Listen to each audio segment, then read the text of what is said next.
Leviticus Chapter 17, Forbidden Sacrifices.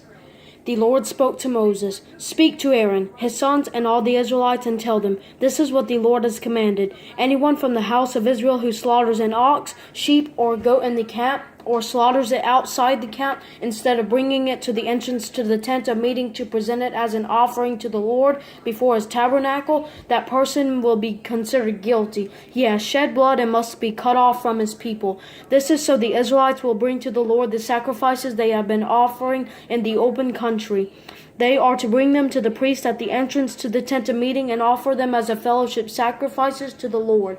The priest will then sprinkle the blood on the Lord's altar at the entrance to the tent of meeting and burn the fat as a pleasing aroma to the Lord. They must no longer offer their sacrifices to the goat demons that they have prostituted themselves with. This will be a permanent statute for them throughout their generations.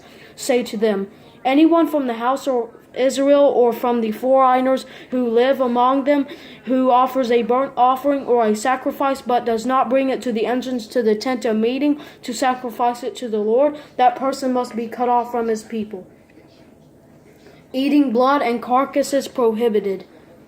Anyone from the house of Israel or from the foreigners who live among them who eats any blood, I will turn against that person who eats blood and cut him off from his people. For the life of a creature is in the blood, and I have appointed it to you to make atonement on the altar for your lives, since it is the lifeblood that makes atonement. Therefore, I say to the Israelites, none of you and no foreigner who lives among you may eat blood. Any Israelite or foreigner living among them who hunts down a wild animal or a bird that may be eaten must drain its blood and cover it with dirt. Since the life of every creature is its blood, I have told the Israelites, you must not eat the blood of any creature, because the life of every creature is its blood. Whoever eats it must be cut off.